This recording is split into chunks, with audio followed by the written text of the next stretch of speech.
के पीछे या इसका प्रचार करने के पीछे एक मकसद है। वो मकसद है ब्राह्मणों ने भारत पर कब्जा कर लिया है, इसके ऊपर लोगों का ध्यान नहीं जाना चाहिए, इसके ऊपर ध्यान हटना चाहिए, दूसरी तरफ जाना चाहिए। और एससी एसटी ओबीसी के जो लोग गधे बनाए जा चुके हैं, जिनको मूर्ख बनाया जा चुका है, जिनको हिंदू बनाया जा चुका है अर्थात मूर्ख बनाया जा चुका है, गधा बनाया जा चुका है, गुलाम बनाया जा चुका है, उनका राष्ट्र नहीं बनाया जा सकता, उनका राष्ट्र बनाया नहीं जा सकता। मगर उनके अंदर ऐसी भावना पैदा की जा सकती है हिंदू राष्ट्र बनाएंगे, तो उनको क्या लगेगा, गधों को, एससी एसटी ओबीसी के जिन गधों को हिंदू बनाया, जिन गधों को, जिन एससी एसटी ओबीसी को मूर्ख बनाया, जिन एससी एसटी ओबीसी को गुलाम बनाया, अगर उनको कहो हिंदू राष्ट्र बनाएंगे तो उन गधों को, गुलामों को, जाहिलों को क्या लगेगा, अरे अपना भी राष्ट्र बन रहा है। तो उनको, जाहिलों को खुशी होगी और वो ब्राह्मणों के, ब्राह्मण राष्ट्र को, ब्राह्मण को गुलाम बनाने वाले राष्ट्र को मान्यता देने का काम करेंगे।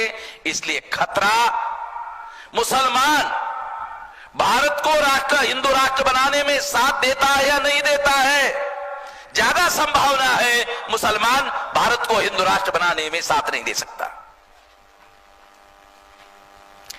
आरएसएस के लोगों ने एक राष्ट्रीय मुस्लिम मंच बनाया। मैं भुसावल जाकर आया, भुसावल के सारे लोगों को मैंने समझाया, मुस्लिम लोग भी वहां थे, तो उन्होंने कहा कि नहीं, ये 20 तारीख का कार्यक्रम हम सब लोग मिलकर करेंगे। जलगांव डिस्ट्रिक्ट में गए, एक मुस्लिम आदमी, मुस्लिम समझा रहे थे फिर भी मानने के लिए राजी नहीं था, वो आखिरी तक नहीं माना। मैंने लोगों को कहा जाओ छानबीन करो कौन है, तो छानबीन करने के बाद पता चला वो राष्ट्रीय मुस्लिम मंच का, राष्ट्रीय मुस्लिम मंच, वो क्या नाम, इंद्र सिंह, क्या है वो, इंद्रेश कुमार, राष्ट्रीय मुस्लिम मंच वाला जो आरएसएस का इंद्रेश कुमार है, उन्होंने बनाया हुआ है। मगर उसको बाद में बड़े पैमाने पर जो शुरू में लोग साथ दे रहे थे, बाद में जलगांव के मुस्लिमों ने उनको साथ देने के लिए मना कर दिया। तो ये एक एग्जाम्पल मेरे सामने, वो उदाहरण है, मुस्लिम लोग हिंदू राष्ट्र बनाने में साथ सहयोग नहीं कर सकते। मैं इस नतीजे पर पहुंचा हूं कि नहीं कर सकते। हिंदू राष्ट्र बनाने में एससी एसटी ओबीसी के लोग ही साथ दे सकते हैं।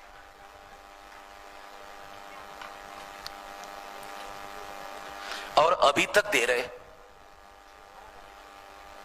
दिल्ली में ऐसे पहुंचे कि नरेंद्र मोदी कौन है, पाटिल साहब बैकवर्ड है।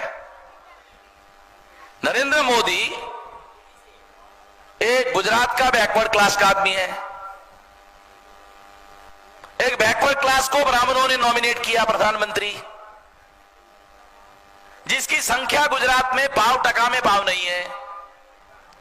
ग्राम पंचायत में या नगर पालिका में कारपोरेटर नहीं बन सकता। उसको ब्राह्मणों ने अडवाणी और सुषमा स्वराज को पिछवाड़े पे लात मार के नरेंद्र मोदी को प्रधानमंत्री बनाया। तो नरेंद्र मोदी एक बैकवर्ड क्लास का आदमी है, तो आरएसएस के लोग, ये सारे कानून, 370 का कानून, ये आरएसएस के एजेंडा है। 370 का एजेंडा आरएसएस के रेजोल्यूशन है। कश्मीर के बारे में रेजोल्यूशन आरएसएस का है।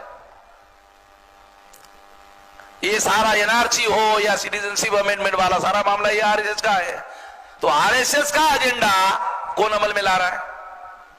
नरेंद्र मोदी, बैकवर्ड।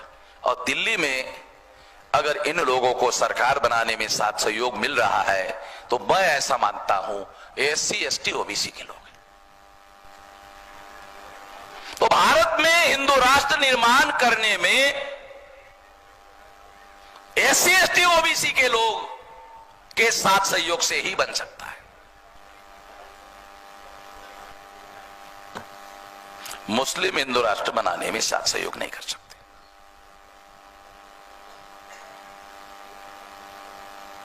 थोड़ी देर के लिए अगर उन्होंने कोई गलती की तो वो सुधार सकते। उनके पास एक मिशन है, इस्लाम का सिद्धांत है, कुरान है, जिसको आधार बनाकर वो ऐसा कर सकते हैं। एससी एसटी ओबीसी के पास क्या है? 6000 टुकड़े हैं, एक टुकड़े को दूसरे टुकड़े के विरोध में लड़ाई लड़ाते रहते हैं। ये सारा लड़ाई लड़ाने का काम ब्राह्मण ही करते रहते हैं। तो मैं ऐसा मानता हूं कि एससी एसटी ओबीसी के मदद से ही हिंदू राष्ट्र निर्माण होगा। ब्राह्मणों के नियंत्रण में चलने वाला हिंदू राष्ट्र, यानी नियंत्रण, सारे सत्ता पर नियंत्रण ब्राह्मणों का होगा और नियंत्रण के अधीन एससी एसटी ओबीसी होंगे, यानी गुलाम होंगे। ये है सबसे बड़ा खतरा। मैं इसके पहले भी कुछ अधिवेशनों में सब्जेक्ट रखकर यह बात कहा था कि अगर भारत में प्रतिक्रांति हुई तो इन्हीं लोगों की मदद से होगी। ये मैंने सब्जेक्ट रखा था। तो इसलिए एससी एसटी ओबीसी, मैं इस सिद्धांत को मानने के लिए तैयार नहीं हूं कि सब लोग जिम्मेदार है। मैनेजमेंट में इस सिद्धांत को पढ़ाया जाता है, जहां सब जिम्मेदार है वहां कोई भी जिम्मेदार नहीं है। मैं इस जिम्मेदारी को स्वीकार करता हूं कि एससी एसटी ओबीसी के लोग हिंदू राष्ट्र बनाने में सबसे ज्यादा खतरा, पहले नंबर का खतरा, बल्कि यह खतरा बढ़ चुका है, ज्यादा खतरा बढ़ चुका है। सिटीजनशिप अमेंडमेंट एक्ट की वजह से यह खतरा और ज्यादा बढ़ चुका है। ये कानूनन जबरदस्ती किसी को हिंदू नहीं बनाया जा सकता था, मगर इस कानून ने ऐसा हालात और ऐसी परिस्थितियां निर्माण करने का काम किया। इसलिए मैं ऐसा मानता हूं, हमारे पुरखों का जो इतिहास मैंने आपको बताया, हमारे पुरखे इसी के लिए लड़ रहे थे, हजारों साल से लड़ रहे हैं, और आधुनिक भारत का इतिहास मैंने सबूत के साथ बताया। उनकी लड़ाई उन्होंने रोकने की कितनी कोशिशें की, सारे डॉक्यूमेंट्री एविडेंस मैंने आपको बताया। तो इसलिए हमारे सामने हमारे पुरखों का जो इतिहास है उसको आधार बनाकर हम लोग ये लड़ाई लड़ सकते हैं। एक बात। दूसरा सिद्धांत, परिवर्तन इग्नोरेंस में गलत काम करने वाले का हो सकता है। अगर एससी एसटी ओबीसी के लोग हिंदू राष्ट्र बनाने में, ब्राह्मणों का नियंत्रित राष्ट्र बनाने में अगर साथ सहयोग करते हैं, तो मैं ये मानता हूं कि वो बहुत विचार पूर्वक कर रहे हैं, ऐसा नहीं मानता। वो इग्नोरेंस में ऐसा कर रहे हैं, इसलिए उनमें परिवर्तन संभव है। और इसीलिए ऐसे बहुत सारे लोगों को बदल करने में हम लोग कामयाब हैं। बामसेफ की तो शुरुआत ही इसी काम के लिए हुई है। बामसेफ तो इसी काम के लिए बनाई गई है, और बामसेफ शुरू से लेकर अब तक यही काम कर रही है। और ब्राह्मणों के सामने अगर कोई सबसे बड़ा अवरोध है भारत में आज के तारीख में, वो हम है। मैं सारे भारत में घूमता हूं, एससी एसटी ओबीसी के अंदर किसी प्रकार का कोई ऑब्जेक्टिव बनाकर काम कर रहा है, एक भी आदमी नहीं है। कोई विचारधारा के आधार पर काम कर रहा है, एक भी आदमी नहीं है। किसी के पास कोई इस प्रकार का काउंटर प्लान है, किसी के पास मैंने नहीं देखा। डॉक्टर साहब देखा आपने? है कोई? अभी मैं सोच रहा हूं टॉर्च लेके घूमता हूं, हो सकता है कि मेरी आंखें कमजोर हो गई हो। मैं ढूंढ रहा हूं उन लोगों को कि ऐसा कोई काम कर रहा हो, तो टॉर्च लेके ढूंढूं। एक भी आदमी नहीं, समझ में ही नहीं आता भाई ये क्या चल रहा है, हमारा दुश्मन कर क्या रहा है। अरे काउंटर प्लान तो तब बनेंगे जब उन्होंने प्लान क्या बनाया उसको समझेंगे। जब उन लोगों ने क्या प्लान बनाया यही समझ में नहीं आ रहा है, तो काउंटर कहां से बनाएंगे। तो हमारे पुरखों ने यह लड़ाई लड़ी, रोकने की पूरी ताकत से कोशिश की, सारे डॉक्यूमेंट्री एविडेंस है, और आज भी सबसे ज्यादा शक्तिशाली तरीके से अगर हम लोग कोशिश कर रहे हैं तो हमारे अलावा कोई एग्जाम्पल नहीं है।